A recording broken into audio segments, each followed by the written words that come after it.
जिस तरह से लोकसभा में सदन की कार्यवाही चल रही है, उससे ये तो तय है कि यहां हो रही चर्चाओं में जनता से जुड़े मुद्दे पूरी तरह से गायब हैं। अंबेडकर मामले पर विपक्ष ने हंगामा किया तो सरकार की घेराबंदी के बीच शरद पवार की पीएम से मुलाकात के क्या है मायने, समझेंगे विस्तार से। क्या मणिपुर से हो सकता है एलन मस्क का कनेक्शन तब जबकि मस्क की कंपनी लाइसेंस के लिए प्रोसेस में है, बताएंगे इसे भी। और धर्मांतरण का बड़ा मामला आया है पंजाब से। नमस्कार, खबर प्रधान शो देख रहे हैं आप, मैं हूं संगीता श्रीवास्तव।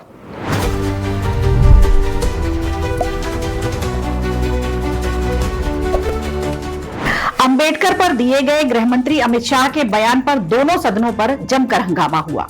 विरोध सदन में ही नहीं, सदन के बाहर भी खूब रहा। इधर बवाल के बीच शरद पवार ने पीएम मोदी से मुलाकात की। सतारा के किसानों के अनार भी तोहफे में दिए।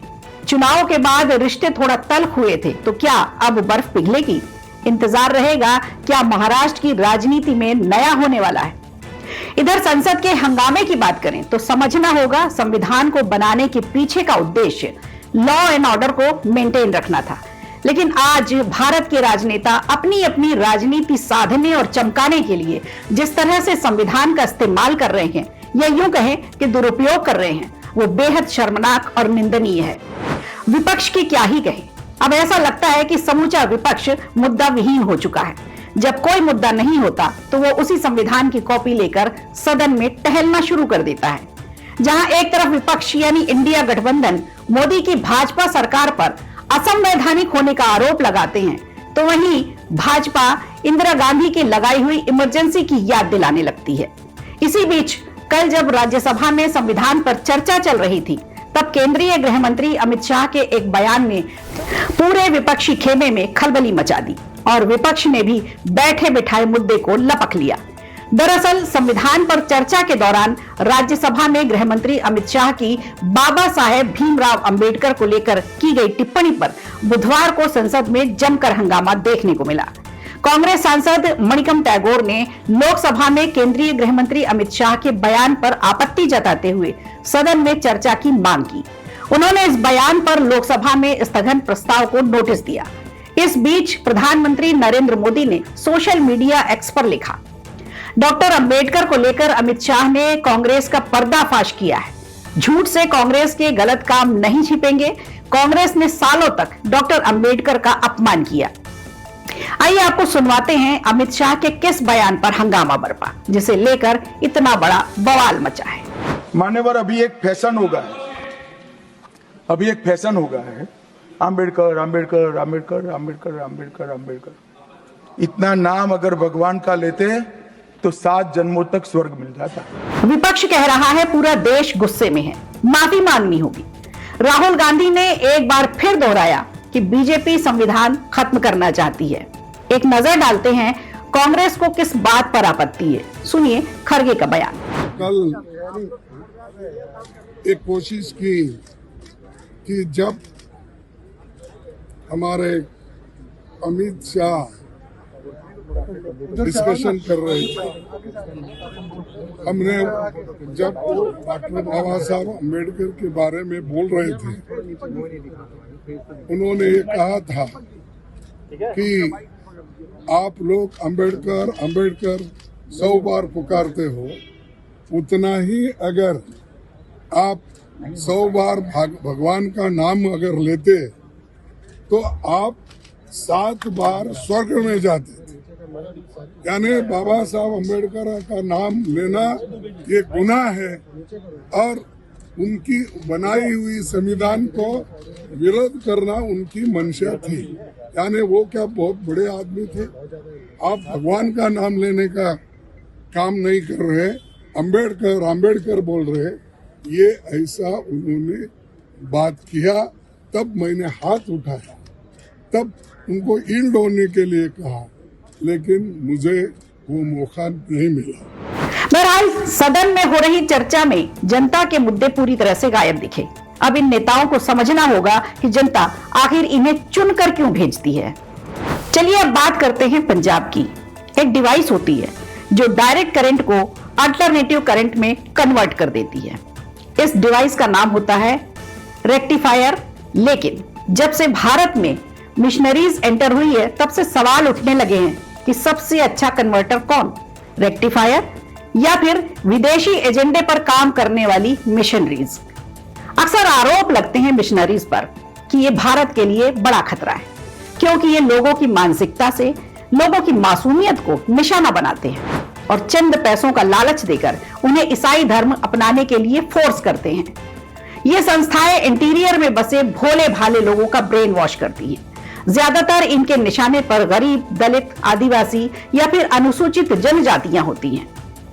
आज के आंकड़ों पर नजर डालें तो मिशनरीज केरला, छत्तीसगढ़, झारखंड और ओडिशा जैसे आदिवासी बहुल राज्यों में सक्रिय है। इस बीच कन्वर्जन यानी धर्म परिवर्तन का एक और मामला सामने आया है पंजाब से। आपको बता दें, पिछले 10 सालों में केरला में 47% हिंदू आबादी क्रिश्चियन धर्म में कन्वर्ट हुई और उसके बाद अब यहां इस्लाम अपनाने वालों की संख्या बढ़कर 27% हो गई है। हाल ही में एक ऐसा मामला पंजाब में सामने आया है। पंजाब में जिला फिरोजपुर का गांव है इच्छेवाला, जहां धर्म परिवर्तन कर ईसाई बने एक परिवार ने बेअदबी से शुक्रवार को श्री गुटका साहिब और अन्य धार्मिक ग्रंथ समेत कई तस्वीरें एक बोरी में भरकर गांव में कूड़े के ढेर पर फेंक दी। जब सिख स्टूडेंट फेडरेशन के सदस्यों ने धार्मिक ग्रंथों को इस तरह से कूड़े में पड़े हुए देखा तो पूरे इलाके में आक्रोश फैल गया। सोशल मीडिया पर बहस छिड़ गई। छानबीन की गई तो बोरी में से एक परिवार का फोटो भी मिला। आक्रोशित भीड़ ने उस परिवार को घेर लिया। परिवार ने माना कि तब वे सिख धर्म छोड़कर मतांतरण कर ईसाई बन गए। परिवार ने यह भी बताया कि पादरी ने उन्हें 2 लाख रुपए की सहायता दी। आर्थिक तंगी की वजह से उन्होंने धर्म परिवर्तन कर लिया है और पादरी के कहने पर अपने सभी धार्मिक ग्रंथों और देवी देवताओं के चित्र को घर से बाहर निकालकर कचरे में फेंक दिया है। इससे सिख संगठनों के लोगों का आक्रोश और भी ज्यादा भड़क गया। वे परिवार के मुखिया से हाथापाई करने पर उतारू हो गए। इस बीच पुलिस मौके पर पहुंच गई और माहौल को समझते हुए परिवार के मुखिया को तत्काल अपने साथ ले गई। हालांकि एफआईआर में पादरी का नाम शामिल नहीं किया गया है। इसी बात से नाराज सिख स्टूडेंट फेडरेशन के सदस्यों ने थाने के बाहर जमकर हंगामा किया। गांव में तनाव को देखते हुए परिवार के दूसरे सदस्यों की सुरक्षा के लिए पुलिस बल तैनात कर दिया गया है। गुरु ग्रंथ साहिब सत्कार समिति के मुखिया लखबीर सिंह ने पुलिस से पूरी परिवार के साथ साथ आरोपी पर भी एफआईआर दर्ज कराने की मांग की है, क्योंकि सभी को धर्म परिवर्तन के लिए पादरी ने ही बहलाया था और श्री गुटका साहिब समेत सिख धर्म के अन्य धर्म ग्रंथों की बेअदबी करने के लिए उकसाया था। तो इस पूरे मामले को लेकर फिरोजपुर के इच्छेवाला गांव में मिशनरीज के खिलाफ भारी नाराजगी देखने को मिल रही है। पंजाब सरकार पर भी आरोप लगता रहा है। जब से आम आदमी पार्टी की सरकार यहां बनी है, तब से ही पूरे पंजाब में नशे और धर्म परिवर्तन का गंदा खेल खेला जा रहा है। सोशल मीडिया साइट्स पर आपने ऐसे कई वीडियो देखे होंगे जिनमें ईसाई धर्म अपनाने के बाद लोगों की बीमारियां चमत्कारिक रूप से ठीक हो रही हैं। मौजूदा हालात में पंजाब के लगभग सभी गांवों में कई धर्मांतरित ईसाई परिवार हैं। पूरे राज्य में 70 से ज्यादा अधिक मिशनरी सक्रिय हैं। भारतीय संविधान धर्म के प्रचार प्रसार की स्वतंत्रता देता है, लेकिन चर्च समूह और पादरी इसका दुरुपयोग कर दूसरे धर्मों के लोगों को अपने अधिकार देते हैं। लेकिन चर्च समूह और पादरी इसका दुरुपयोग कर दूसरे धर्मों के लोगों को अपने अधिकार में ले लेते हैं, जो उनके अस्तित्व को गंभीर रूप से संकट में डाल देती है। सिख धर्म की स्थापना जातिहीन समाज की स्थापना के नारे पर की गई थी। ऐसे में सभी संगठनों को समाज में निचले तबके के लिए बड़े पैमाने पर धर्मांतरण को रोकने के लिए मिलकर काम करना होगा। पंजाब में मिशनरीज का कैसे आगमन हुआ, धर्म परिवर्तन और नशे की लत ने कैसे यहाँ के युवाओं को गुमराह किया, सटीक आंकड़ों के साथ हम जल्द ही पूरी जानकारी आप तक पहुंचाएंगे। और अब चलते हैं मणिपुर की ओर। आपको याद होगा, मणिपुर की हिंसा पर जब सबसे पहला वीडियो वायरल हुआ था तो देश भर में बवाल मच गया था। यहाँ के बिगड़े हालातों पर लोगों का ध्यान गया। मणिपुर को खूब सर्च किया जाने लगा। केंद्र में और मणिपुर में दोनों जगह बीजेपी की सरकार थी, तो लाजमी था सरकार से सवाल पूछना। सरकार इस मुद्दे पर लगातार घिरती रही। सड़क से लेकर संसद तक विपक्ष ने खूब हंगामा किया, लेकिन कोई संतोषजनक जवाब सरकार की ओर से नहीं आया। और ना ही सरकार अब तक हिंसा रोक पाई है। पिछले 1.5 साल से मणिपुर में लगातार हिंसा जारी है। सुरक्षा बलों के और पुलिस कर्मियों के हथियारों तक की लूट हुई है, जिन्हें अब तक पुलिस सर्च ऑपरेशन में बरामद कर रही है। जानकारी आई है कि यहां सेना, असम राइफल और मणिपुर पुलिस ने एक सर्च ऑपरेशन शुरू किया था। मणिपुर के इम्फाल ईस्ट, चंदेल, चुराचंदपुर और कांगपोक्सी जिलों की जो पहाड़ियां हैं, जो घाटियां हैं, उनसे जो सटे इलाके हैं, उसमें 30 से ज्यादा ऐसे हथियारों की बरामदगी हुई है। इन हथियारों में एक ऐसी डिवाइस मिली है जिसे देखकर सुरक्षा बलों की टीम भी सकते में आ गई। अब आप सोच रहे होंगे कि आखिर ऐसा क्या देख लिया, तो आपको बता दें, यहां एक ऐसी डिवाइस मिली है जिसका सीधा कनेक्शन एलन मस्क की कंपनी से है। जी हां, Starlink satellite broadband communication device. यह डिवाइस एलन मस्क की कंपनी का है। सर्च ऑपरेशन में एक रिसीवर, 20 मीटर लंबी केबल और एक राउटर बरामद हुआ है। उस डिवाइस के राउटर पर RPF/PLA साफ साफ लिखा हुआ है। संभावना जताई जा रही है कि इस डिवाइस का संबंध मणिपुर में सक्रिय उग्रवादी संगठन पीपल्स लिबरेशन आर्मी से हो सकता है, जो कि सुरक्षा बलों के लिए एक बड़ी चिंता का विषय है। आपको बता दें, मणिपुर में अभी भी इंटरनेट पर प्रतिबंध लगा है, जिसके चलते कम्युनिकेशन यहां अब भी प्रभावित है। लेकिन गौर करने वाली बात यह है कि सैटेलाइट उपकरणों का असर इस तरह के प्रतिबंधों पर नहीं होता। इधर एक संभावना यह भी जताई जा रही है कि म्यांमार से यह डिवाइस उग्रवादी संगठनों तक पहुंचाया गया होगा। फिलहाल भारत और म्यांमार बॉर्डर पर लाइन खुली हुई है, रास्ते खुले हुए हैं, जहां कुछ किलोमीटर पर ही कटीली बाड़ लगी है। बाकी का हिस्सा अब तक खुला छोड़ दिया गया है, जिसके चलते गैर कानूनी गतिविधियां यहां बेहद आसान हो जाती हैं। अब सुरक्षा एजेंसियों की बात करें तो वो इस बात का पता लगाने में जुटी हैं कि ये डिवाइस मणिपुर तक कैसे पहुंची, जिसका कनेक्शन मस्क की कंपनी से दिख रहा है। ये तो जग जाहिर है कि उग्रवादी संगठन बड़े पैमाने पर कम्युनिकेशन के लिए ऐसी डिवाइस का इस्तेमाल करते हैं, इसलिए म्यांमार से मणिपुर आने की शंका जताई जा रही है। स्टारलिंक एक सैटेलाइट इंटरनेट सर्विस है।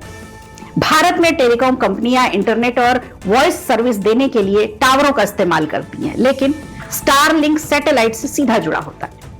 स्टारलिंक मोबाइल टावरों के बजाय सैटेलाइट के नेटवर्क का इस्तेमाल करती है। इससे पहले भी ऐसी डिवाइस बरामद की जा चुकी हैं। कोस्ट गार्ड ने म्यांमार की एक बोट अंडमान के पास पकड़ी थी, जिसमें 5500 किलो मेटाफेटामाइन ड्रग बरामद हुई थी। आपको बता दें, इसमें भी स्टारलिंक मिनी सैटेलाइट कम्युनिकेशन की डिवाइस बरामद हुई थी।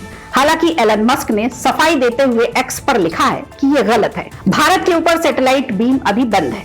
स्टारलिंक की भारत में चर्चा है क्योंकि अभी भारत में सैटेलाइट ब्रॉडबैंड सेवा शुरू करने के लिए लाइसेंस लेने की प्रोसेस चल रही है। लेकिन उससे पहले ही भारत में उग्रवादियों और तस्करों के पास डिवाइस बरामद होने लगी है। अंडमान तक पहुंचाने में भी इनके बड़े रोल की संभावना जताई जा रही है। नेट पर प्रतिबंध होने से म्यांमार में अपने साथियों से संपर्क साधने में मदद मिलती होगी, जिसके लिए मणिपुर के उग्रवादी संगठन स्टारलिंक की डिवाइस का इस्तेमाल कर रहे हैं। यदि ऐसा है तो यह भारत के लिए बड़ी चिंता का विषय है, क्योंकि और भी स्टारलिंक डिवाइस मणिपुर में मौजूद हो सकती हैं। अब एलन मस्क का क्या है कनेक्शन, स्टारलिंक की डिवाइस मणिपुर कैसे पहुंची और कौन लोग हैं वो जो उसका इस्तेमाल कर रहे हैं? क्या डीप स्टेट का कुछ कनेक्शन हो सकता है? ये कुछ सवाल हैं जो भारत की सुरक्षा व्यवस्था के लिए बेहद जरूरी है कि इनका उत्तर खोजा जाए। आज के लिए खबर प्रधान में इतना ही। दीजिए इजाजत, नमस्कार। वीडियो अच्छा लगा हो तो लाइक कीजिए, शेयर कीजिए और कमेंट बॉक्स में हमें जरूर बताइए।